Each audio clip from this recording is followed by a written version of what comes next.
दोस्तों, हम 11वीं क्लास का मैथ्स पढ़ रहे हैं और पिछले लेक्चर में हमने सेट को कंप्लीट किया था। आज एक हम नए चैप्टर की शुरुआत करेंगे और हमारा आज का टॉपिक है रिलेशन एंड फंक्शन।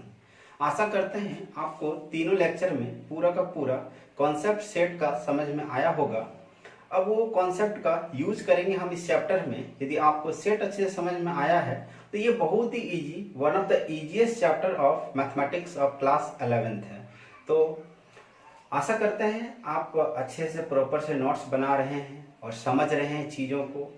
कहीं पे भी यदि कोई प्रॉब्लम है तो आप ज़रूर पूछ सकते हैं कमेंट सेक्शन में, वो आपके लिए अवेलेबल है। तो चलिए स्टार्ट करते हैं। आज का हमारा टॉपिक है, चैप्टर है या टॉपिक जो कहिए, रिलेशन एंड फंक्शन। तो सबसे पहले हम चैप्टर का नाम लिख लेते हैं। चैप्टर है हमारा relation and function.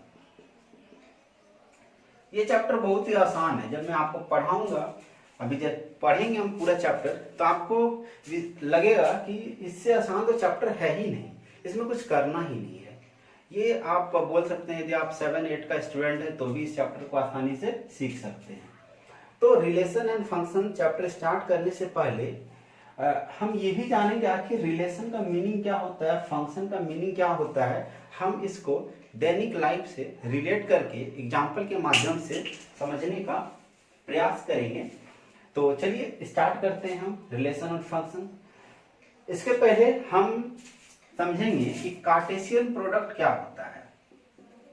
Cartesian product of sets.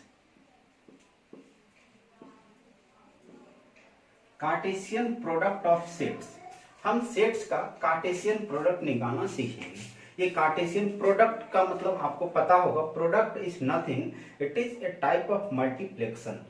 मल्टीप्लेक्शन करना मतलब मल्टीप्लाई करना, गुना करना किसी भी चीज को।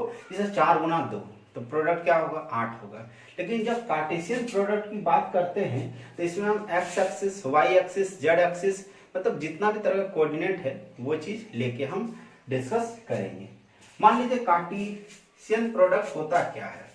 तो यदि हम कार्टेशियन प्रोडक्ट का बात करें, यदि डेफिनेशन में जाएं तो सिंपल सा है। यदि कार्टेशियन प्रोडक्ट हम करते हैं, प्रोडक्ट ऑफ 2 सेट्स, इसके लिए 2 सेट्स होना चाहिए, क्योंकि एक सेट्स भी हो सकता है, खुद का खुद से कार्टेशियन प्रोडक्ट भी करेंगे हम। तो Cartesian product of 2 sets A and B is, ये कुछ नहीं है, ये ऑर्डर्ड पेयर है। ये क्या है, ordered pair of elements of set A and B. Set A और सेट बी के एलिमेंट्स का ये आपका ऑर्डर पेयर है। तो कार्टेशियन प्रोडक्ट इस सिंपल भाषा में हम इसका डेफिनेशन आपको लिख दिए। तो कार्टेशियन प्रोडक्ट किसी का भी निकाल सकते हैं। यदि कार्टेशियन प्रोडक्ट ऑफ 2 सेट निकालें ए और बी, तो order pair of element of set A and B, या फिर लिख सकते हैं फ्रॉम ए एंड बी। ये कहने का मतलब क्या है, कार्टेशियन प्रोडक्ट है क्या, ये तो हमको भी समझ में नहीं आया। चलिए आपको भी समझ में नहीं आया, लेकिन जब एग्जांपल के माध्यम से समझेंगे कि ऑर्डर पेयर बनाना है, पेयरिंग करना है दोनों का। किसका, ए का भी करना है पेयरिंग और बी का भी करना है। जैसे कि देखिए, मान लीजिए ए है कोई भी सेट, इसमें है मान लीजिए A comma B comma C. Suppose A is a set which consist element A B C. A एक ऐसा सेट है जिसमें ए है, बी है और सी है। और एक सेट लेते हैं बी, जिसमें मान लीजिए 1 है 2 है। ये 2 मेरे पास क्या हो गया, सेट हो गया। तो इसी तरह यहाँ 2 सेट्स हुआ, ए एंड बी। जरूरी नहीं कि 2 ही सेट होगा, मोर देन 2 भी सेट हो सकता है। तो कार्टेशियन प्रोडक्ट करना है ए एंड बी। ए और बी का कार्टेशियन प्रोडक्ट कहने का मतलब ए क्रॉस बी करना है आपको, ए क्रॉस बी। यदि ए क्रॉस बी करना है आपको, कुछ नहीं कीजिए, आप ऑर्डर पेयर कीजिए। पहले ए को 1 से मल्टीप्लाई कीजिए, तो मल्टीप्लाई ऐसे होता है, इसमें a, 1 हो जाएगा। a को यदि 1 से मल्टीप्लाई कर रहे हैं, इसका मतलब a पहले लिखिए फिर 1 बाद में लिखिए। दूसरा देखिए, a को 2 से मल्टीप्लाई कीजिए तो a, 2। तीसरा देखिए, ए का तो काम हो गया, बी को करेंगे तो B comma 1, B comma 2, C comma 1 और सी कॉमा 2। तो ये बहुत ही आसान से है कि कैसे हम कार्टेशियन प्रोडक्ट किसी का निकालेंगे। ये ए क्रॉस बी यानी कि Cartesian product of A cross B कर दिए। कुछ नहीं करना है, ये ऑर्डर पेयर है, पेयरिंग करना है, गुना नहीं, इस तरह नहीं कीजिए आप कि ए गुना 1 ए कर दीजिए, ए गुना 2 2a कर दीजिए, ऐसा नहीं। कॉमा हमको ऑर्डर पेयर लिखना है, ये पेयरिंग हो रहा है ए और बी के बीच, तो ये कार्टेशियन प्रोडक्ट का मीनिंग होता है। मान लीजिए बी क्रॉस ए है, तो इस बार बी वाला एलिमेंट पहले लिखेंगे, ए वाला बाद में लिखेंगे। बी में क्या है 1 है, तो 1 कॉमा ए, इसी तरह 1 कॉमा बी, इसी तरह 1 कॉमा सी, इसी तरह 1 कॉमा 1 का तो हो गया, अब ये 2 का, क्योंकि 1 का एक से कर लिए, 1 का बी से कर लिए, 1 का सी से कर लिए, 2 का करते हैं 2 कॉमा ए, 2 कॉमा बी और 2 कॉमा सी। तो ये हो गया। अब आप इसको देख रहे होंगे कि यहाँ ए क्रॉस बी जो था, यानी जो कार्टेशियन प्रोडक्ट ए का बी से कर रहे हैं, बी का ए से कर रहे हैं, ये दोनों सेम नहीं है। तो जरूरी नहीं है कि ए क्रॉस बी करेंगे वही आपका बी क्रॉस ए आएगा। तो दिमाग में आपको रखना है, ए क्रॉस बी बोल रहा है तो पहले ए का एलिमेंट लिखिए, बी क्रॉस ए बोल रहा है तो पहले आप बी का एलिमेंट लिखिए। ये छोटा सा बहुत सिंपल सा चीज है जिसको आपको समझना है। अब इसी चीज में आप थोड़ा गौर करके देखिए कि जो सेट ए था मेरा, सेट जो था मेरा, इसमें कितना एलिमेंट था? 1 था, 2 था, 3 था। सेट बी में कितना एलिमेंट है? 1 है, 2 है। सेट ए में यदि नंबर ऑफ एलिमेंट का बात करते हैं सेट ए में, तो कितना हम पा रहे हैं? 3 पा रहे हैं। नंबर ऑफ एलिमेंट का बात करते हैं सेट बी में एलिमेंट की संख्या कितना है आपका? 2 है। और नंबर ऑफ एलिमेंट हम बात करते हैं ए क्रॉस बी में, तो आप देखिए कितना है, काउंट कीजिए। ये पूरा एक एलिमेंट हो गया, क्योंकि ये पूरा सेट के अंदर ले रहे हैं ना, ये पूरा सेट के अंदर, तो ये पूरा एक एलिमेंट, 1 2 3 4 5 6। तो हम यहां से समझ रहे हैं कि यदि आप 3 को 2 से गुना करते हैं, मल्टीप्लाई करते हैं, तो आपका क्या आ जा रहा है? Number of element in A cross B, n A और एन बी था। तो बहुत ही आसान है। यानी कि मान लीजिए किसी भी सेट में नंबर ऑफ एलिमेंट n है या m है, और नंबर ऑफ एलिमेंट दूसरा सेट में n है, एक में m है, एक में n है, तो आप दोनों को मल्टीप्लाई कर दीजिए तो नंबर ऑफ एलिमेंट निकल जाएगा आपका, मतलब टोटल कार्टेशियन प्रोडक्ट उस सेट का, यानी कि उस सेट का कार्टेशियन प्रोडक्ट यदि कर रहे हैं तो कितना एलिमेंट आएगा। चलिए आगे बढ़ते हैं, आगे समझने का प्रयास करते हैं कार्टेशियन प्रोडक्ट के बारे में। एक एक चीज जानेंगे। देखिए, मान लीजिए कोई 2 ऑर्डर पेयर है, एक ए कॉमा बी है और एक एक्स कॉमा वाई है, ठीक। ये भी एक ऑर्डर पेयर है, एक पेयर है और ये एक पेयर है। तो ये 2 अलग अलग आपका ऑर्डर पेयर है। तो ये दोनों इक्वल कब होगा? मान लीजिए यदि ये 4 कॉमा 5 है, तो ये भी आपको 4 कॉमा 5 होना चाहिए, तब ना इक्वल होगा। ऐसा तो नहीं होगा ये 5 कॉमा 4 के इक्वल हो जाए। क्यों? कार्टेशियन प्रोडक्ट का मीनिंग क्या होता है आप उसको समझिए। तो कार्टेशियन प्रोडक्ट ये एक्स एक्सिस है और ये वाई एक्सिस है। मान लीजिए यहाँ पे ये 0 रहता है, ये 1 है, 2 है, 3 है, 4 है, 5 है, 6 है, इधर उसी तरह 1 है, 2 है, 3 है, 4 है, 5 है, 6 है। मान लीजिए यदि कहा कि 1 कॉमा 2, तो ये पॉइंट कहाँ डिनोट करेगा? x में 1 है, ये 1 है, y में 2 है, मतलब इस पॉइंट पे डिनोट करेगा। लेकिन जबकि 2 कॉमा 1 बोले तो 2 में जाएंगे और 1 में जाएंगे, ये पॉइंट को डिनोट करेगा। तो क्या 1,2 और 2,1 सेम पॉइंट को डिनोट कर रहा है? एक यहाँ कर रहा है, एक यहाँ कर रहा है, यानी कि दोनों सेम पॉइंट को डिनोट नहीं कर रहा है। यदि सेम पॉइंट को डिनोट नहीं कर रहा है, it means that a,2 not equal to 2,1। Basic सा अंतर है, वो समझना है आपको। तो दो पेयर मतलब दो ऑर्डर पेयर इक्वल तभी होगा जब पहला एलिमेंट कोरस्पॉन्डिंग दूसरे ऑर्डर पेयर का पहला एलिमेंट से सेम हो और दूसरा एलिमेंट कोरस्पॉन्डिंग दूसरे ऑर्डर पेयर का सेम हो। तो सिंपल में हम कह सकते हैं कि दो ऑर्डर पेयर इक्वल तभी होता है जब corresponding element of first order pair will be equal to the corresponding element of first order pair, और इसी तरह सेकेंड ऑर्डर पेयर का सेकेंड ऑर्डर पेयर से इक्वल होना चाहिए। तो यदि हम मैथमेटिक्स की दृष्टि में कार्टेशियन प्रोडक्ट को समझने का प्रयास करेंगे तो वो देखिए क्या होता है। मान लीजिए कार्टेशियन प्रोडक्ट को समझने का प्रयास कर रहे हैं, ध्यान से देखिए कि कार्टेशियन प्रोडक्ट होता क्या है।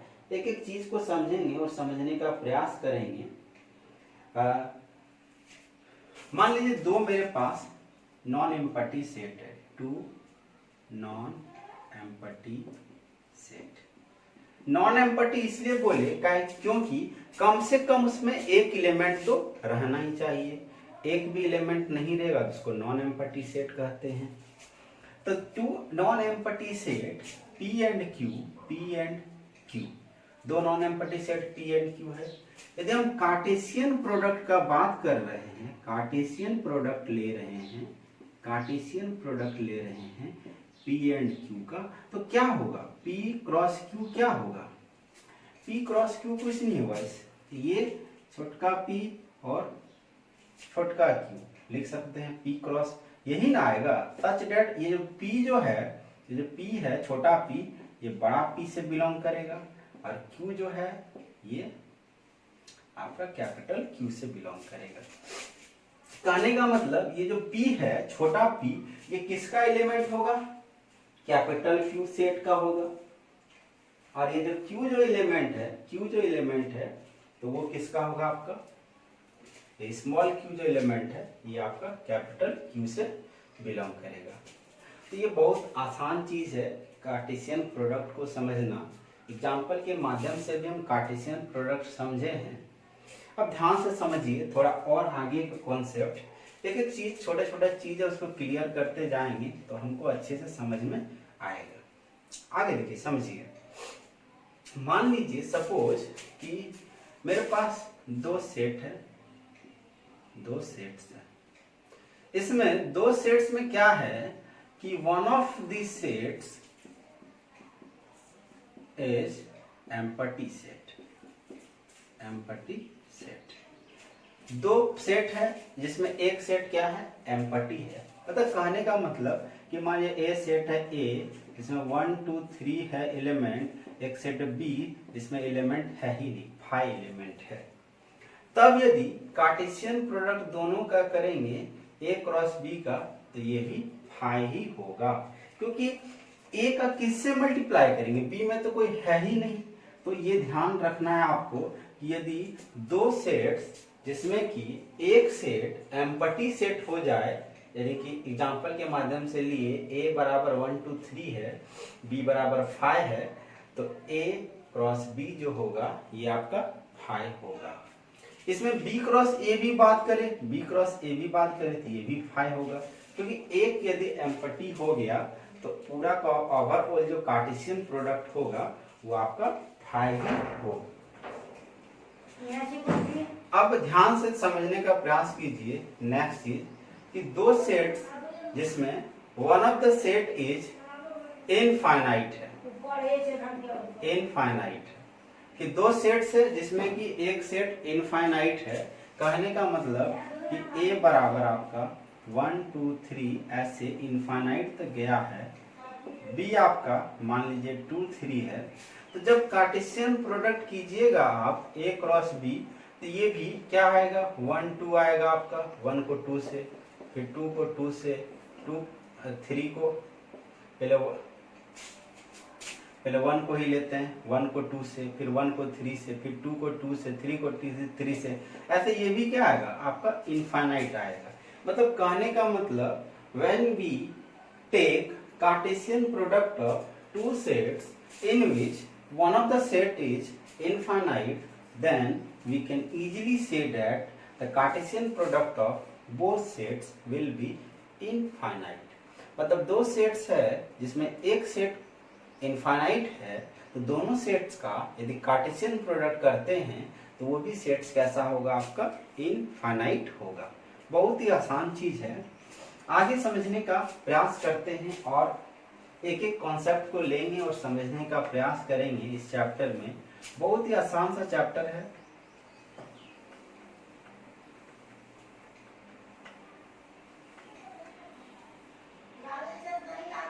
चलिए एग्जाम्पल के माध्यम से हम समझने का प्रयास करते हैं, एग्जाम्पल लेते हैं और अभी तक जो हमने पढ़ा उसको समझने का हम प्रयास करते हैं। सबसे पहला क्वेश्चन आप लिखिए कॉपी में और समझने का प्रयास कीजिए। कहा जा रहा है कि इफ x + 1 और y - 2 बराबर 3, 1 है तो find the value of x and y। आप इसको समझने का प्रयास कीजिए और इसको बनाने का कोशिश कीजिए।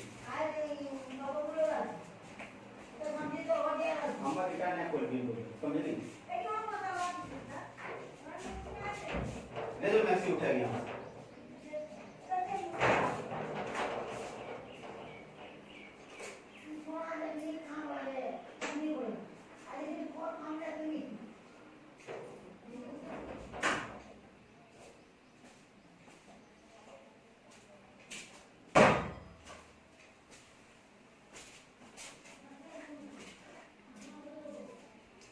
चलिए आशा करते हैं आप बना चुके होंगे इसको। कुछ नहीं है इसमें, देखिए बोल क्या रहा है कि ये इसके इक्वल है। हमने आपको बताया कि दो ऑर्डर पेयर a, b यदि इक्वल है x, y के, तो ये इक्वल तभी होगा जब a आपका इक्वल होगा x के और b आपका इक्वल होगा y के। It means that two order pair will be equal to each other if and only if the first element of first pair will be equal to the first element of second pair. Similarly, the second element of order pair will be equal to the second element of another order pair, तब होगा। अब देखिए इसको समझने का प्रयास करते हैं। तो ये इक्वल तभी होगा जब आपका x + 1 आपका इक्वल होगा 3 के और y - 2 आपका इक्वल होगा 1 के। तो x बराबर क्या हो गया आपका 3 - 1, तो x बराबर आपका 2 हो गया और y बराबर क्या हो गया 1 + 2, तो y बराबर आपका क्या हो गया 3 हो गया। तो finally value of x and y equal to value of x बराबर आप 2 लिखिए और वैल्यू ऑफ y बराबर आपका 3। देखिए बहुत ही इजी सा चैप्टर है और आपको समझ में जरूर आएगा एक एक चीज। चलिए अब अगला क्वेश्चन लेते हैं और अगला एग्जांपल, ये एग्जांपल आपका 1 था, एग्जांपल 2 लेंगे, 3 लेंगे और समझने का ऐसे ही हम प्रयास करेंगे। एक एक चीज को समझेंगे। कहीं आपको प्रॉब्लम है तो जरूर आप बताइए हमको। चलिए क्वेश्चन नंबर 2 लेते हैं। क्वेश्चन नंबर 2 से समझने का प्रयास करते हैं। क्वेश्चन नंबर 2 में आप लिखिए इफ P बराबर आपका A, B, C है एंड Q बराबर आपका R है for the sets P cross Q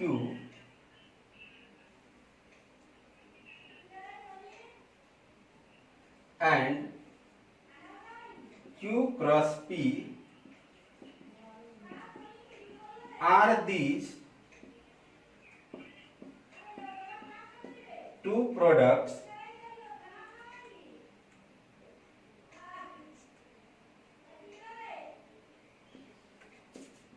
equal, तो ये आपको पता करना है कि क्या ये दोनों प्रोडक्ट मेरा इक्वल होगा।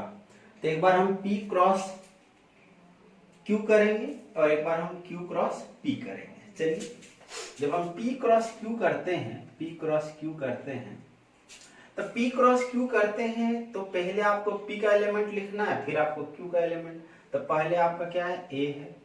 A को किससे करेंगे, Q से, AR हो गया। फिर देखिए, फिर BR हो गया, फिर देखिए ये CR हो गया। तो ये P क्रॉस A आ गया। Q क्रॉस P कीजिए, तो पहले Q का एलिमेंट लिखना है, Q मतलब R, फिर आप A लिखिए, फिर R B लिखिए, फिर R C लिखिए। अब चेक कीजिए कि क्या AR बराबर RA होता है। नहीं, मैंने आपको बताया था कार्टेशियन जब हम x एक्सिस और y एक्सिस बनाए थे कि AR बराबर RA नहीं होता है। AR और RA आपस में बराबर नहीं होता है। BR और RB आपस में बराबर नहीं होता है। तो कुछ भी बराबर नहीं होगा तो हम लिख सकते हैं ना कि P क्रॉस Q जो है ये बराबर नहीं होगा आपका Q क्रॉस P से। कितना इजी है, समझ में आया होगा। इसको उतारिए आप, फिर हम अगले क्वेश्चन की ओर बढ़ेंगे।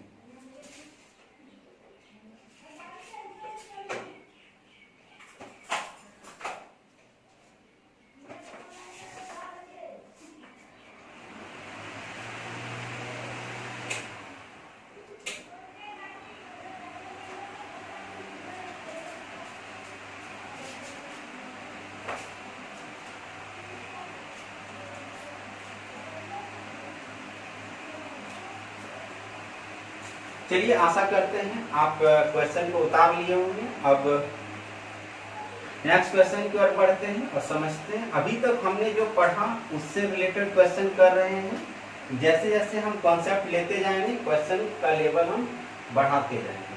क्वेश्चन नंबर 3 आप लोग लिखिए। चलिए क्वेश्चन नंबर 3 की ओर बढ़ते हैं। क्वेश्चन नंबर 3 बोलता है कि लेट A बराबर 1, 2, 3, B बराबर 3, 4 एंड C बराबर 4, 5, 6। तो आपको निकालना है A cross B intersection C और दूसरा A cross B intersection A cross C। ठीक है, बहुत ही आसान सा क्वेश्चन है। इसको करने का प्रयास करेंगे और देखेंगे कि कैसे इसको बनाएं। सबसे पहले देखिए, पहला क्वेश्चन यदि हम बनाने जाएं तो A तो पता है, लेकिन ये B इंटरसेक्शन C तो नहीं पता है ना। तो मेरा पहला टारगेट होगा कि B इंटरसेक्शन C निकाले। तो चलिए B इंटरसेक्शन C कैसे निकलेगा। तो B इंटरसेक्शन C इसका मतलब क्या हुआ, इंटरसेक्शन का मतलब होता है, मैंने आपको सेट में पढ़ाया है, इंटरसेक्शन का मतलब होता है वैसा चीज जो दोनों में क्या हो, कॉमन हो। तो B और C में कॉमन क्या है, देखिए B और C में 4 कॉमन है। तो ये B और C, B इंटरसेक्शन C क्या हो गया 4। A का तो दिया था, A का तो आपके पास दिया था 1, 2, 3। तो यदि आप A cross B intersection C लिख रहे हैं, इसका मतलब पहले आपको A का एलिमेंट लिखना है, यानी पहले 1 लिखिए। 1 का किससे मल्टीप्लाई कीजिए, 4 से कीजिए, और कुछ नहीं है। फिर 2 को आप कीजिए 4 से, फिर आप 3 को कीजिए 4 से। तो ये आपका A cross B intersection C हो गया। दूसरा क्वेश्चन सॉल्व करने जाएंगे। देखिए पहला क्या है, A क्रॉस B निकालना है आपको। तो चलिए पहले A क्रॉस B निकाल लेते हैं, A क्रॉस B।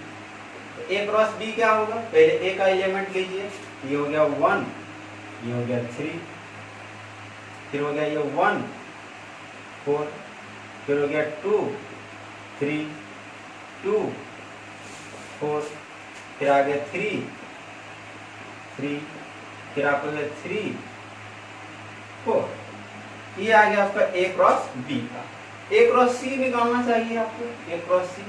तो A 1, 1, C में कितना आपका 4, 1, 5, 1, 6, 1 और 6, फिर 2 2 4 2 5 2 6, 3 को कीजिए मल्टीप्लाई, सबको मल्टीप्लाई करें, 3 4 3 5 3 6, इतना ही आएगा।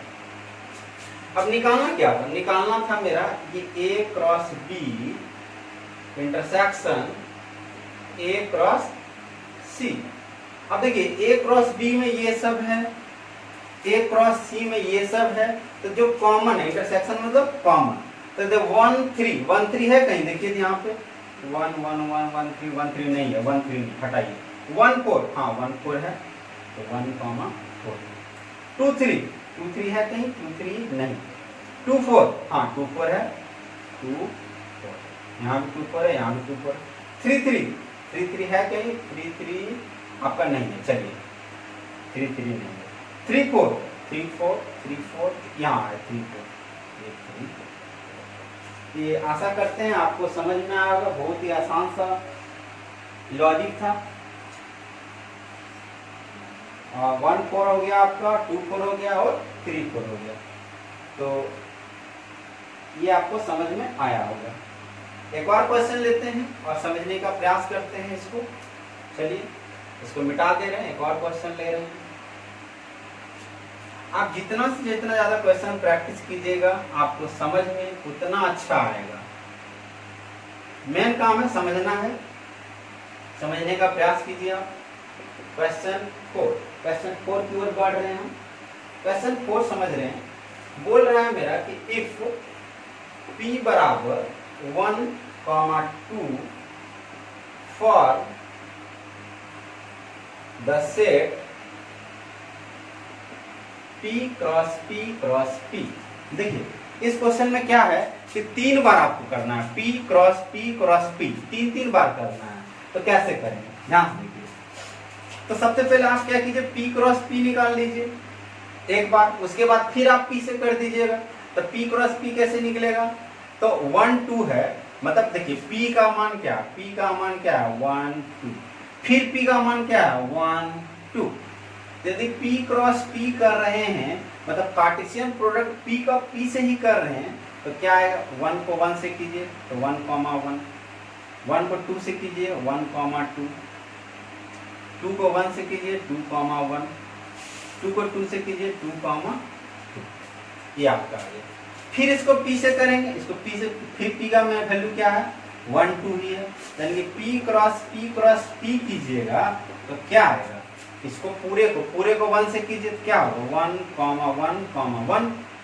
1 1 तो पहले था, फिर 1 हो गया, फिर पूरे को 2 से कीजिए तो 1 1 2, ये भी हो गया आपका, इसका तो काम खत्म। फिर इसको आइए 1 2, फिर क्या है यहाँ 1, फिर 1 2, फिर क्या है आपके 2, तो ये इसका भी काम खत्म हो गया। 2 1 से स्टार्ट करते हैं, तो 2 1 तो पहले था, 1 से किए पहले 1 हो गया, 2 1 2 हो गया, 2 2 1 हो गया आपका, 2 2 तो आप काउंट कर सकते हैं कितना एलिमेंट है, 1 2 3 4 5 6 7 8। वैसे भी आप P क्रॉस कीजिएगा तो हम क्या देखे थे, यदि N क्रॉस ये करते हैं, ये भी आपका Na इंटू N भी होता है, यदि यहाँ C भी रहेगा यहाँ क्या कीजिएगा NC होगा, तो 2 गुना 2 गुना 2, 8 वैसे भी आएगा ना यदि सब सेम हो।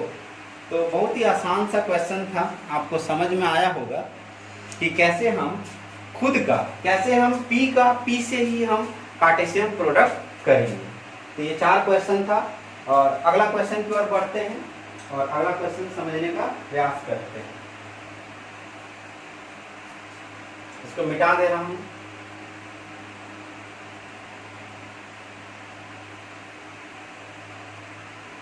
चलिए नेक्स्ट क्वेश्चन की ओर, नेक्स्ट क्वेश्चन समझने का प्रयास करेंगे कि नेक्स्ट क्वेश्चन क्या कह रहा है।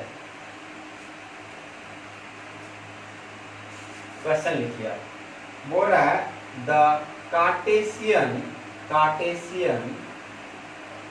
Product A cross A has 9 elements, A cross ए का कितना एलिमेंट है? 9 एलिमेंट है।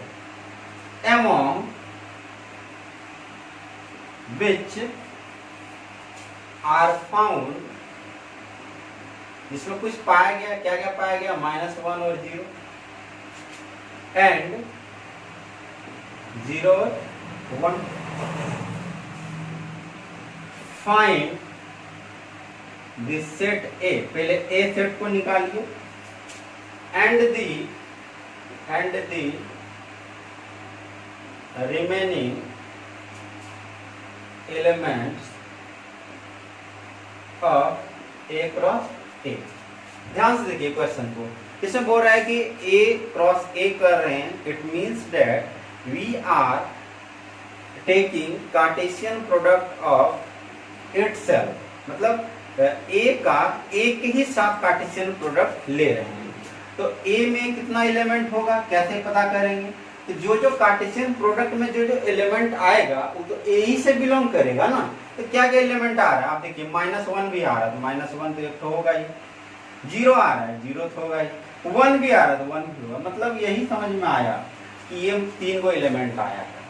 कैसे पता किए? फिर से देखिए, ए में क्या क्या होगा? ए में वही होगा ना कि जो जब कार्टेशियन प्रोडक्ट हम करेंगे तो -1 0 आया, 0 1 आया, तो -1 0 आया, इसका मतलब -1 ए में होगा, क्योंकि जब होगा तब ना आया है। 0 भी होगा ए में और 1 भी होगा ए में, तो यानी कि ए में ये सारा एलिमेंट आपका है। दूसरा, यदि ए क्रॉस ए कीजिएगा तो क्या आएगा? ए भी वही है, ए भी वही है।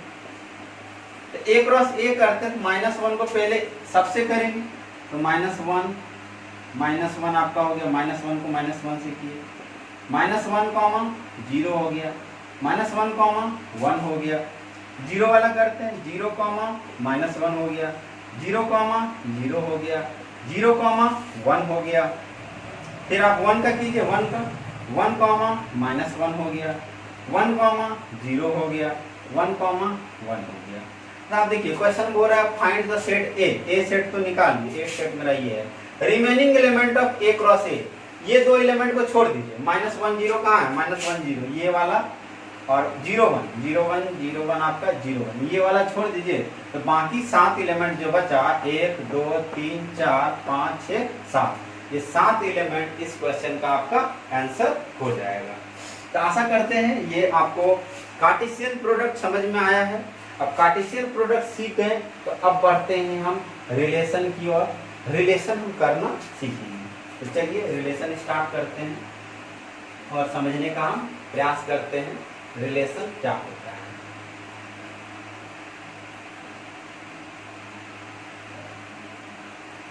जहां समझ में आपको नहीं आए वीडियो को पॉज कीजिए और एक बार फिर से उस वीडियो को देखिए, तो आपको जरूर समझ में आएगा। टॉपिक है मेरा रिलेशन। इसके डेफिनेशन से समझने का हम प्रयास करते हैं कि इसका डेफिनेशन क्या होता है। यदि आपको डेफिनेशन समझ में आ रहा है, कि देखिए हम कोई भी चीज पढ़ेंगे, यदि हमको समझ में नहीं आ रहा है कि रिलेशन होता क्या है तो कोई फायदा नहीं है। रिलेशन का सिंपल सा एग्जांपल समझ सकते हैं कि आप देख रहे होंगे कि आपका चाचा, आपके चाचा हैं, चाची हैं, आपके पापा मम्मी, भाई चचेरा भाई, फुआ तुआ, तो रिलेशन है ना सबसे। मतलब आप का कोई रिलेशन है, चाचा से आपका रिलेशन है, आपका मामा से रिलेशन है। रिलेशन मतलब एक का दूसरे से लिंकेज होना, मतलब किसी न किसी तरीके से यदि कोई सी लिंक है तो यानी कि रिलेट है। रिलेट करना, रिलेट से आया है रिलेशन। यदि आप एक दूसरे से रिलेट कर रहे हैं तो वो रिलेशन हो गया। रिलेशन समझने का हम प्रयास करते हैं, यदि मैथमेटिकली समझे तो रिलेशन क्या होता है उसको देखने का प्रयास करेंगे। तो एक रिलेशन हम लिख रहे हैं, ए रिलेशन आर, इसका डेफिनेशन आप लिखिए, a relation R from a non empty set A to a non empty set B is a subset of the Cartesian product A cross B। Simple में कहने का मतलब है कि एक relation is R is nothing, R is a relation. R क्या है? Relation. Relation किससे ले रहे हैं? नॉन एम्पटी सेट A है मेरा, मतलब A कोई एक सेट है, इससे रिलेशन ले रहे हैं सेट B। ये भी मेरा क्या है? नॉन एम्पटी है। तो यदि एम्पटी हो गया तो रिलेशन क्या रहेगा? यदि मान लीजिए आपके नाना घर में आपके सिर्फ नाना ही जिंदा हैं सपोज, और किसी कारणवश दुर्भाग्यपूर्ण वो डेथ हो जाते हैं, मरना तो नहीं चाहिए लेकिन डेथ यदि हो गए, तो आप क्या बोलिए कि नाना घर में अभी कोई बचा नहीं, कोई रिलेशन है नहीं। क्यों? क्योंकि वहां कोई एलिमेंट ही नहीं है, नाना थे वो भी नहीं रहे, तब रिलेशन कहाँ से होगा? वहां पे कोई बचा नहीं ना। तो उसी तरह कि यदि दोनों नॉन एम्पटी होना चाहिए, एक भी एम्पटी हो गया तो रिलेशन तो वैसे ही खत्म हो गया। तो relation R is nothing, R is a relation. किससे ले रहे relation? Non empty set A का B से। तो क्या होगा? सबसेट होगा कार्टेशियन प्रोडक्ट। कार्टेशियन प्रोडक्ट जो भी होगा उसका पूरा सबसेट कर देंगे। मतलब जो आप कार्टेशियन प्रोडक्ट सीखे ना, आपका वही हूबहू वही और वही रिलेशन है। एग्जाम्पल के माध्यम से समझेंगे कि आखिर रिलेशन क्या होता है। अब यदि ये रिलेशन समझ में आ गया तो आपको समझना है इसमें डोमेन के बारे में और रेंज के बारे में, और एक होता है को डोमेन। ये तीनों समझेंगे। देखिए रिलेशन सिंपल सा है कि मान लीजिए ये कोई सेट A है और ये कोई सेट B है। मान लीजिए इसमें A है, इसमें B है, इसमें C है, इसमें D है, इसमें E है, इसमें F है, इसमें G है, इसमें H है। सपोज ये एक सेट है, एक सेट A, ये एक सेट B। ठीक है, ध्यान समझने की कोशिश कीजिए कि क्या बता रहे हैं। एक सेट मेरे पास A है और एक सेट मेरे पास क्या है? B है। ध्यान समझिए। मान लीजिए रिलेशन क्या होता है, अभी दोनों अलग अलग सेट था, अभी दोनों क्या है? A अलग सेट है, B अलग सेट है। लेकिन जब हम एरो डायग्राम बना देते हैं या फिर आप A, E ऐसे लिख देते हैं, इसका मतलब बोलते हैं कि A का रिलेशन किससे है? E से है। A का रिलेशन किससे है? E से है। मान लीजिए BH लिख दिए तो इसका BH हो गया, यानी B का रिलेशन किससे है? S से है। मान लीजिए DG लिख दिए तो D का रिलेशन किससे है? G से है। मान लीजिए DF लिख दिए, इसका मतलब D का रिलेशन किससे है? F से है। तो ये रिलेशन का मतलब होता है। रिलेशन देखिए ये भी नॉन एम्पटी सेट है। नॉन एम्पटी सेट इसका मतलब होगा कि कोई ना कोई एलिमेंट उसमें होना चाहिए। इसमें देखिए ABCD एलिमेंट है, इसमें EFGH एलिमेंट है। तो A का रिलेशन E से, B का रिलेशन S से, D का F और G से। तो अब इसमें डोमेन किसको कहते हैं? तो डोमेन क्या होता है समझिए। डोमेन होता है पहला सेट का वो एलिमेंट, जो दूसरे सेट से रिलेशन बना रहा है। तो देखिए कौन कौन एलिमेंट रिलेशन बना रहा है? A बना रहा है, B बना रहा है और D बना रहा है। क्या C किसी से रिलेशन बना रहा है? नहीं। तो हम यदि डोमेन का बात करें, इसमें डोमेन क्या क्या हो जाएगा आपका? A हो जाएगा, B हो जाएगा और D हो जाएगा। फिर से ध्यान समझिए डोमेन किसको कहते हैं। डोमेन का मतलब हुआ पहला सेट का वो एलिमेंट जो दूसरे सेट से रिलेशन बना रहा हो, तो वो कहलाता है आपका डोमेन। अगला देखते हैं रेंज क्या होगा। रेंज मतलब दूसरा सेट का एलिमेंट रेंज कहलाएगा। तो दूसरा सेट में कौन कौन एलिमेंट आपका? E, F, G और H, यही ना रिलेट हो रहा है। तो दूसरा सेट का एलिमेंट क्या कहलाएगा? रेंज कहलाएगा। कोडोमेन मतलब सारा एलिमेंट ले लीजिए पहला सेट में, भले वो रिलेशन बनाए या चुपचाप घर में बैठ जाए, किसी भी तरह कुछ हो, सारा एलिमेंट ले लीजिए। तो लिख लिए ABCD। तो कोडोमेन बोलता है तुम काम करो या ना करो, तुमको गिनती में हम शामिल करेंगे। तो ये सिंपल में कहने का मतलब है कि डोमेन क्या होता है, रेंज क्या होता है, कोडोमेन क्या होता है। ध्यान से समझने का प्रयास कीजिए। फिर से हम इसको समझा रहे हैं एक्चुअल में ये है क्या।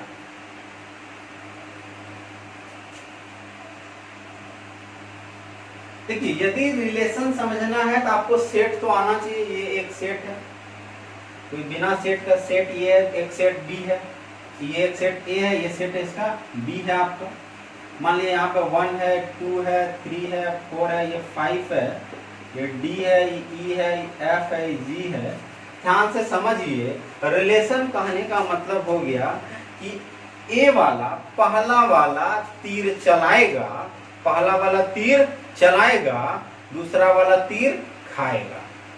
पहला वाला क्या करेगा, तीर चलाएगा। देखिए, जैसे कि आप शादी घर गए, यदि आप एक यंग एज हैं, आप कहीं पे भी गए, किसी भी कॉलेज में पढ़ रहे हैं, यूनिवर्सिटी में पढ़ रहे हैं, या फिर कोई स्कूल में पढ़ रहे हैं, यदि यंग एज है तो आप क्या कीजिएगा। यदि आप मेल हैं तो चाहिएगा फीमेल फ्रेंड बनाना ज्यादा से ज्यादा, और मेल फ्रेंड भी बनाना।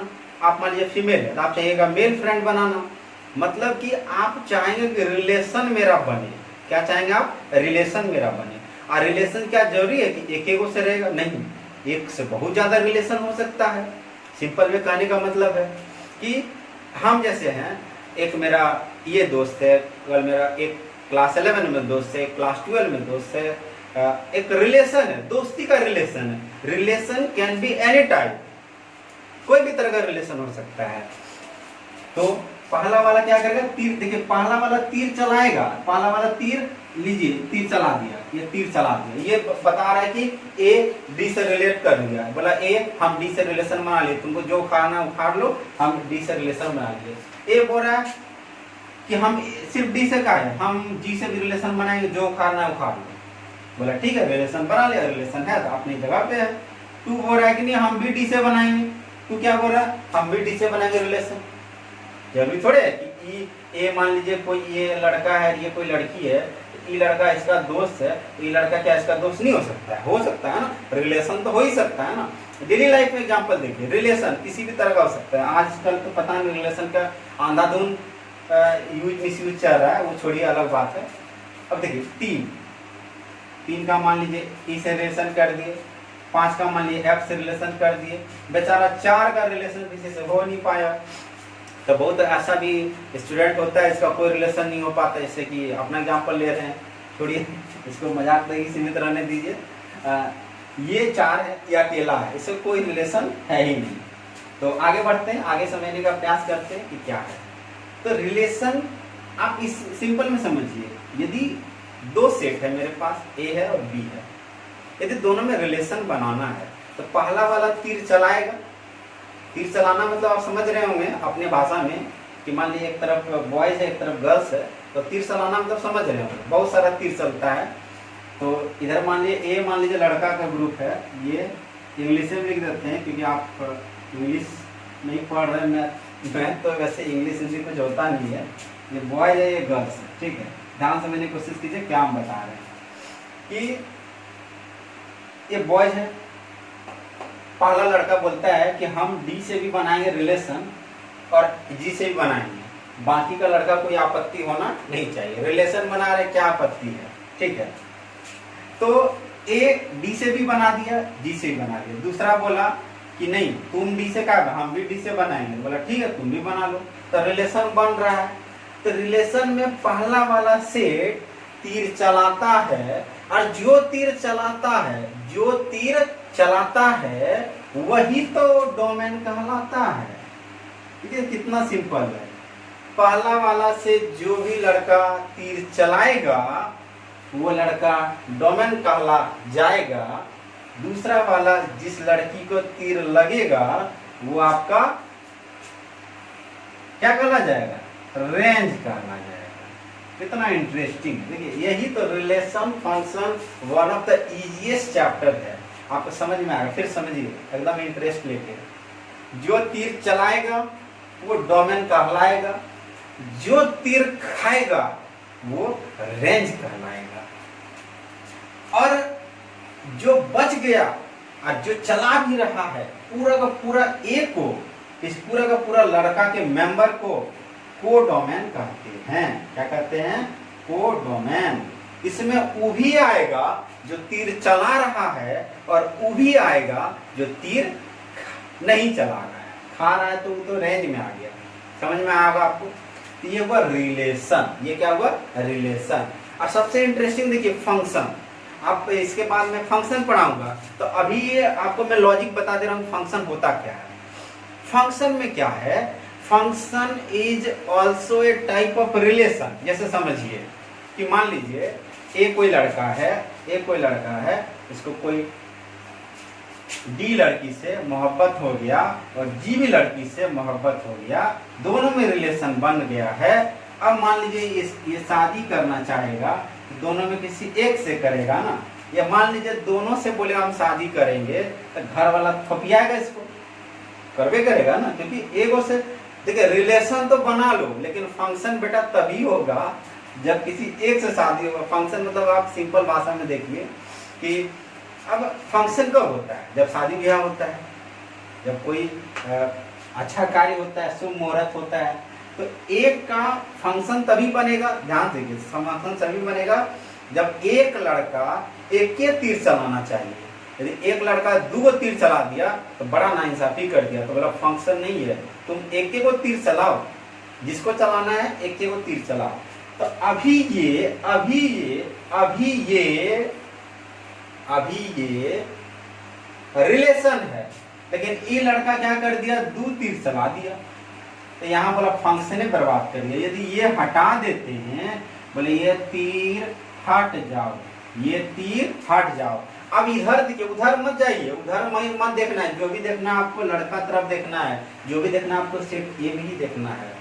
इधर देखिए, यदि इधर सबसे एक ही तीर चल रहा है, एक के बाद तीर चल रहा है, कहने का मतलब जरूरी नहीं कि 4 तीर चलाए, नहीं भी चलाए कोई मतलब नहीं, हाँ, फिर भी फंक्शन में शादी में खाने चल जाएगा, नहीं करेगा, खाने चल जाएगा।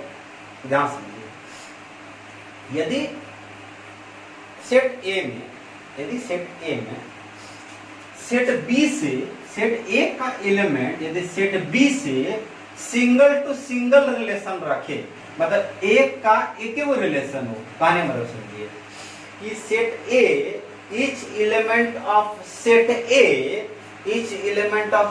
A or elements of set A relate with single element of set B, then we can say that A and B has a function। नहीं आया समझ में, छोड़िए, आएगा समझ में, धीरे धीरे आएगा। तभी रिलेशन समझिए। रिलेशन आप किसी से बना सकते हैं, आपका कितनों गर्लफ्रेंड बॉयफ्रेंड, आपका दोस्त, दुनियादारी, चाचा मामा कितना हो सकता है, लेकिन फंक्शन तभी होगा जब, समझ गए होंगे आप फंक्शन कब होगा। चलिए उतना डीप में नहीं जाएंगे और समझने का प्रयास कर रहे हैं। मैथ्स पढ़ रहे हैं या कोई केमिस्ट्री नहीं पढ़ रहे हैं, तो आपको ये रिलेशन समझ में आया होगा।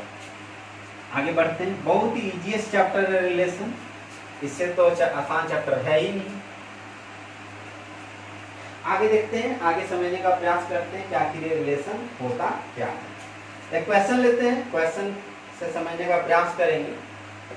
क्वेश्चन है कि मान लीजिए लेट ए बराबर 1, 2, 3, 4, 5, 6 define relation R from A to A by R बराबर x y such that y equal to x plus 1। पहला question, depict this relation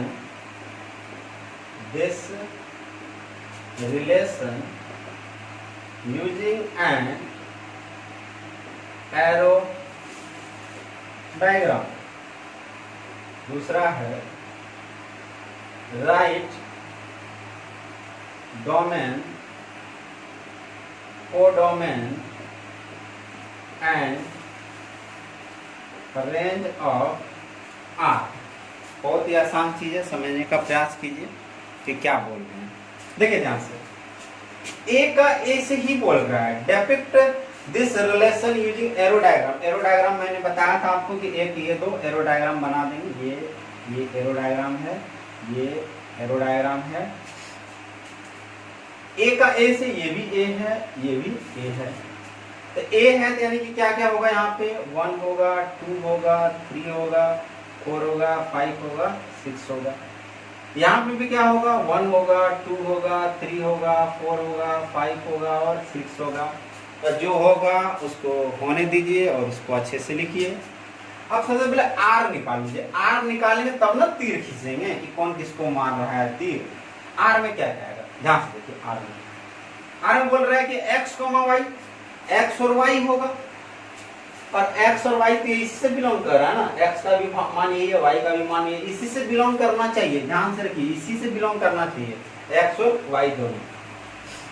y बराबर x प्लस 1। सपोज आप x का मान 1 रखते हैं, यानी 1 रखते हैं, तो 1 प्लस 1 कितना हो जाएगा, x का मान यदि 1 रखते हैं, x का मान आप क्या रखते हैं, x का मान यदि आप 1 रखते हैं तो y का मान क्या होगा, 1 प्लस 1 2 हो गया आपका। x का मान आप 2 रखते हैं तो y का मान आपका हो गया 3। x का मान 3 रखते हैं तो 3 प्लस 1 y का मान हो गया 4। x का मान 4 रखते हैं 4 5 हो गया। x का मान 5 रखते हैं, y का मान 6। लेकिन x का मान जैसे ही 6 रख देते हैं, 6 प्लस 1 7, y यहाँ पे कहीं 7 है नहीं, और x y बोलता है दोनों a से बिलोंग करता है, तो होगा नहीं, यानी कि इतना ही होगा। समझ में आएगा आपको। अब देखिए, एक का रिलेशन किससे है, 2 से, तो एक तीर चलाता है और 2 तीर खाता है।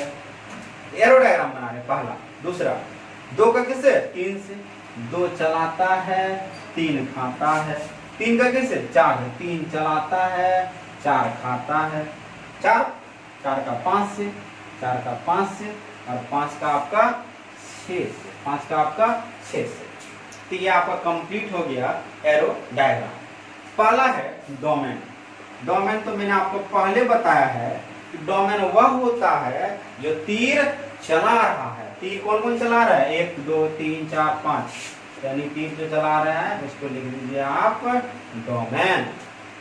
रेंज कौन होगा, अब दूसरा कोडोमेन। कोडोमेन तो सारा एलिमेंट लिख देते हैं जो है इसमें। कौन कौन है, 1 है, 2 है, 3 है, 4 है, 5 है, 6 है। फिर क्या है, रेंज। रेंज मतलब जो तीर खा रहा है, कौन कौन तीर खा रहा है, देखिए तो 2 खा रहा है, 3 खा रहा है, 4 खा रहा है, 5 खा रहा है, 6 खा रहा है। बस जो खा रहा है उसको आप लिख दीजिए। तो एकदम बहुत ही आसान सा क्वेश्चन था, आपको जरूर समझ में आया होगा। तो आपका एक एक चीज हो गया। चलिए अगला क्वेश्चन के माध्यम से समझने का प्रयास करेंगे इसको, कि कैसे बनाएंगे इसको मिटा दे रहा हूं मैं।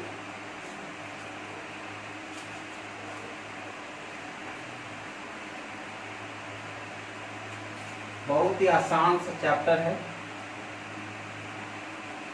एक और इसका देखते हैं कितना लेक्चर में जाता है ये। एक और लेक्चर होगा, 2 लेक्चर में ये पूरा चैप्टर आपका खत्म हो जाएगा। चलिए क्वेश्चन लिखिए आप।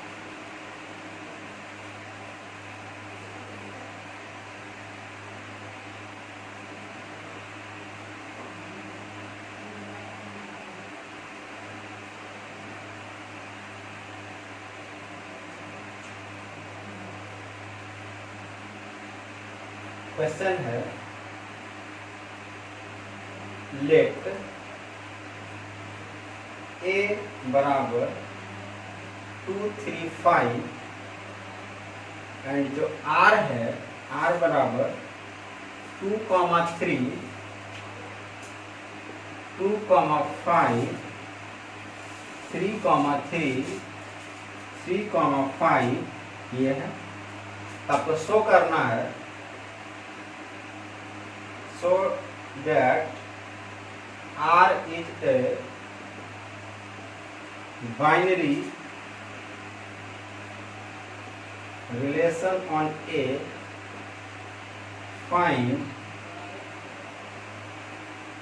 Find its domain and range. देखिए क्वेश्चन है कि आपका ए दिया है, आर दिया है और बोल रहा है R is a binary relation है ए का।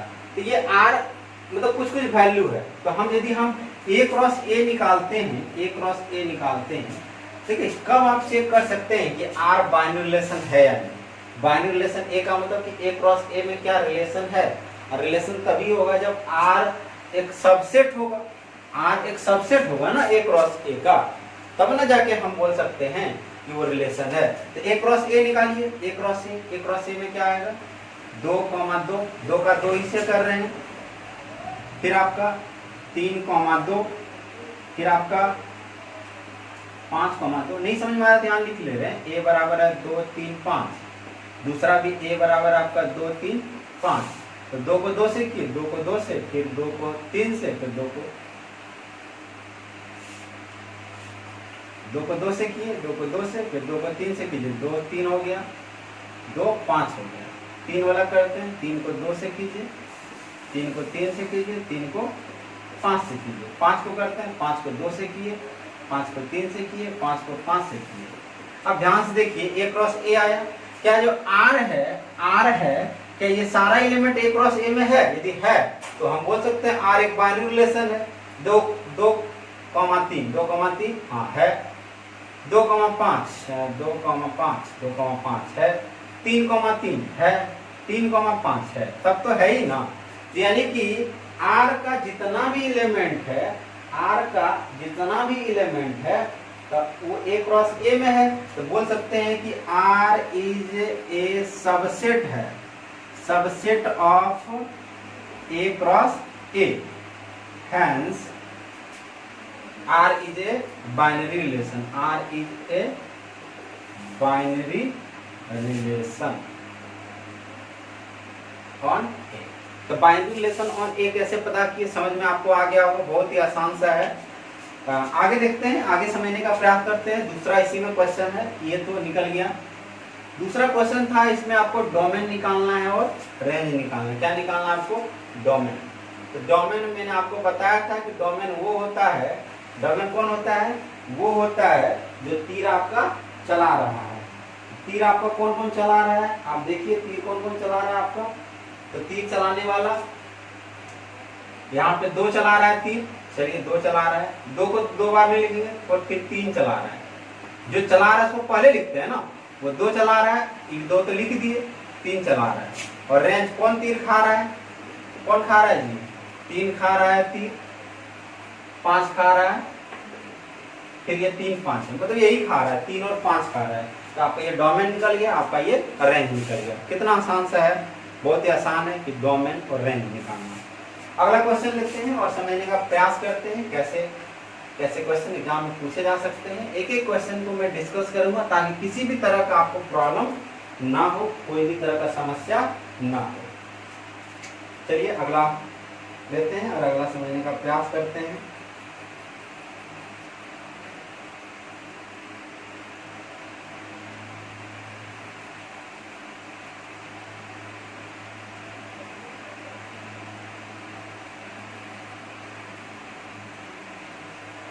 क्वेश्चन लिखिए,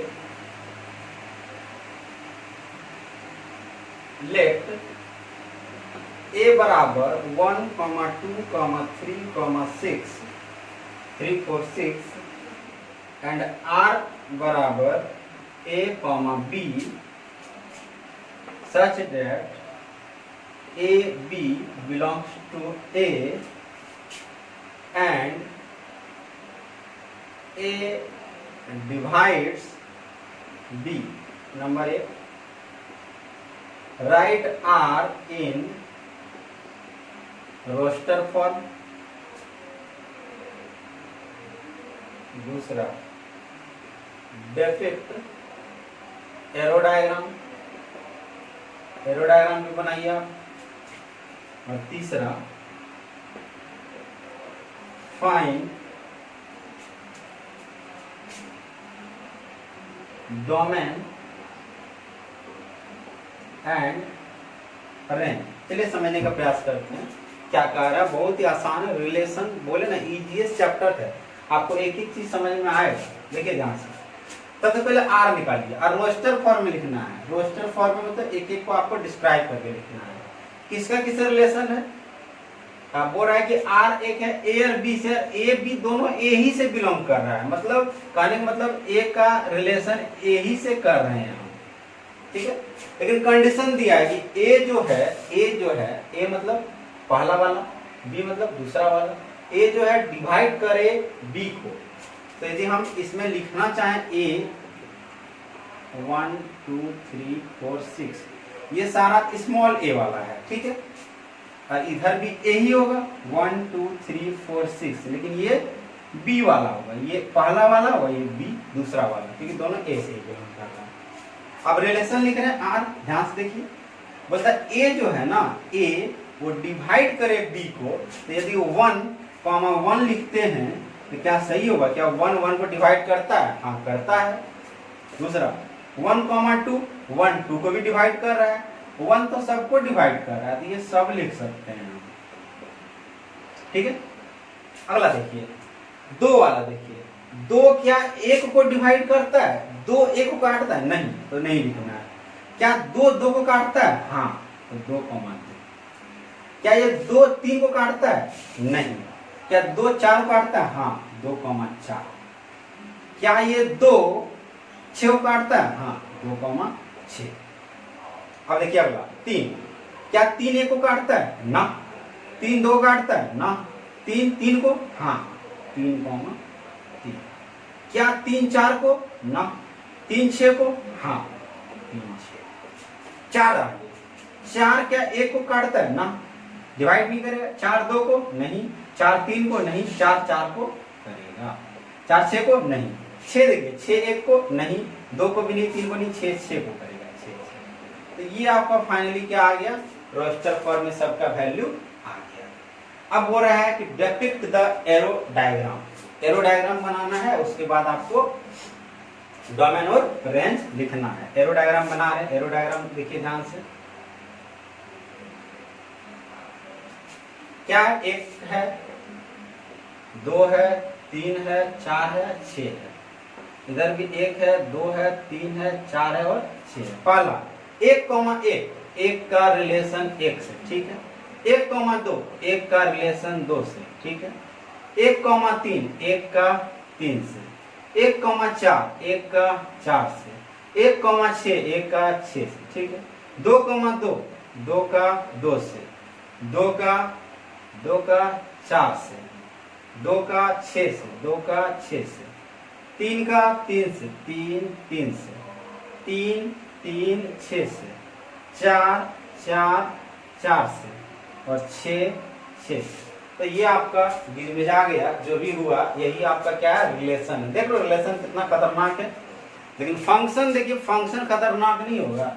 रिलेशन में 1 अकेले 1 2 3 4 5 को तीर मार दिया, बहुत होशियारी दिखा दिया। लेकिन फंक्शन में जाते तो घोल्टनिया मार देगा। लेकिन नहीं, हम तो फंक्शन नहीं कर सकते हैं। जितना रिलेशन बना के रखेंगे तो किससे फंक्शन करेंगे? क्वेश्चन तो ये है ना। आज के रियल लाइफ में वही रियल लाइफ में है कि आप इतना रिलेशन बना लेते हैं, पता ही नहीं चलता कि हम फंक्शन करें या रिलेशन में रह जाएं। तो वो चीज है, समझना है आपको। अब आगे है कि इसका आपको निकालना, क्या निकालना है? निकालना आपको डोमेन। तो डोमेन कौन को रिलेशन बना रहा है? 1 बना रहा है, 2 3 सब तो रिलेशन बना ही रहा है। 1, 2, 3, 4, 6, ठीक है। और रेंज कौन है? रेंज भी वही आपका 1 3 4 6। तो आपको समझ में आ गया, बहुत ही आसान सा चीज था।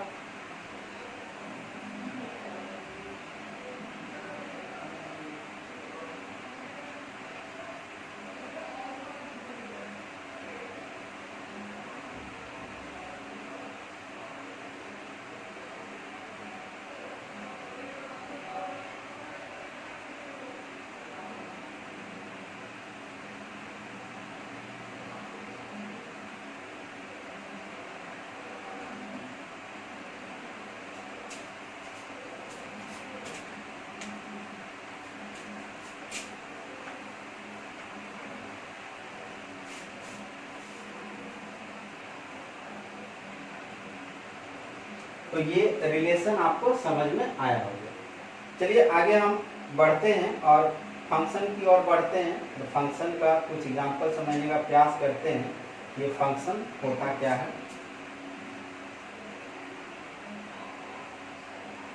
फंक्शन का बेसिक मीनिंग आपको मैंने बता दिया है। क्वेश्चन के माध्यम से समझेंगे फंक्शन को। क्वेश्चन आपका कि examine each of the following relation given below and state in each case giving reason whether it is a function or not।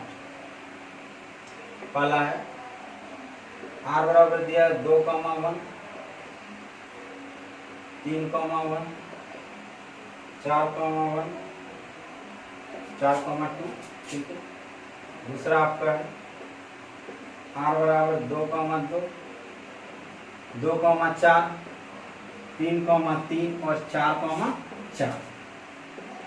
तीसरा आपका r बराबर 1,2 2,3 3,4 4,4 5 4 5 5 6 और 6 7, ठीक है। तो आपको बताना है कि कौन सा रिलेशन है और कौन सा नहीं है। ध्यान से देखिए इसको। पहला देखिए, पहला वाला तीर चलाएगा, दूसरा वाला तीर खाएगा, लेकिन पहला वाला को तीर एक ही बार चलाना है, दो बार तीर नहीं चलाना है। यहाँ देखिए 2 1 से चला रहा है, सही बात है। 3 1 से, देखिए एक कहने का मतलब देखिए यहाँ पे इसको बना रहे हैं, ये 2 है, ये 3 है, ये 4 है। इधर आपका क्या है, 1 है और 2 है।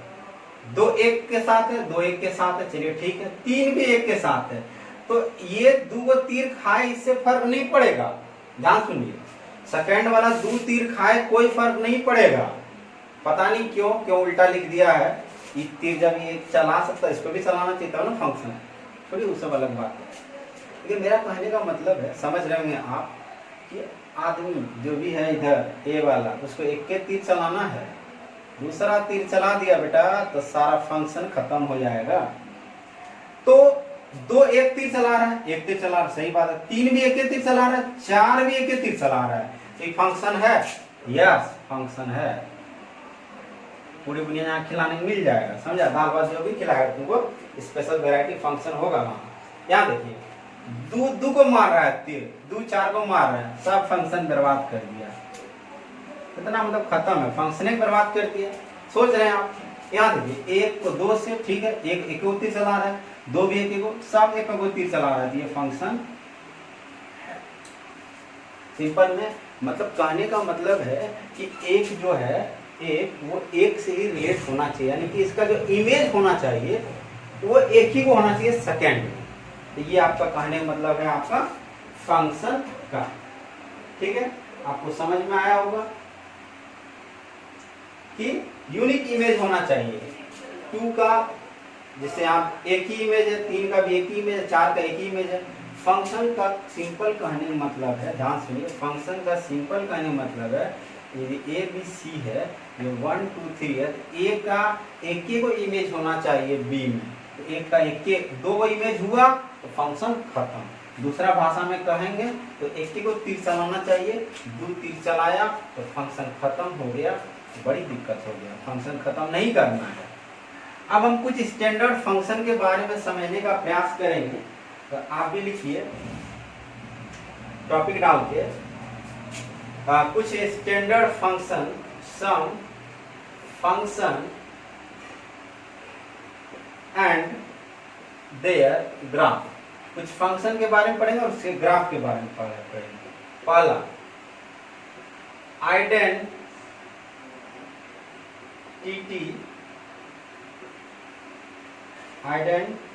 Identity function.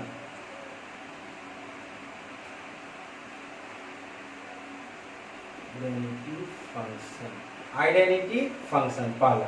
देखिए ये क्या होता है, आइडेंटिटी फंक्शन क्या होता है? सिंपल सा फंक्शन है कि एफ बराबर, ये एफ है इसको वाई भी कहते हैं एक तरह से, एफ को क्या कर सकते हैं, वाई भी कर सकते हैं। तो एफ बराबर यदि एक्स होगा तो इसको कहेंगे हम आइडेंटिटी फंक्शन। जैसे कि ये मान लिया एक्स एक्सिस में है, ये वाई एक्सिस में है, यहाँ पे मान लिया 1 है, ये 2 है, ये 3, ऐसा ग्राफ बना रहे हैं, ये 4 है, 5 है, इधर ये 1 है, इसको 2 है, ये 3 है, ये 4 है, इधर -1 -2 -3, यहाँ -1 -2 -3। कहने मतलब क्या है, यदि x 1 रखेंगे ना तो y भी आपका, यदि x 1 रखेंगे तो y भी आपका 1 आ रहा है। मतलब x का वैल्यू यदि इस तरह हम इसको पुट करने जाएं, यहाँ x यहाँ y लिखे थे, यहाँ 1 रखेंगे, यहाँ 1, यहाँ -1 रखिए थे, यहाँ भी -1, यहाँ 0 रखिए थे, यहाँ भी 0, यहाँ 2 रखिए। तो जो x का वैल्यू होगा वही y का वैल्यू होगा, क्योंकि f(x) बराबर क्या है, x है, और f(x) को ही कहते हैं y। तो यानी कि इस तरह बन जाएगा ये, जो कि सेंटर से पास होगा, क्योंकि 1 1 2 2 3 3 मतलब जो पॉइंट होगा वो आपका बराबर पॉइंट होगा, इसको कहते हैं आइडेंटिटी फंक्शन। ये याद रखना आपको। पहला फंक्शन था, बहुत ही सिंपल सा फंक्शन था, धीरे धीरे अच्छा सा फंक्शन दिखेगा। दूसरा फंक्शन लिखिए आप,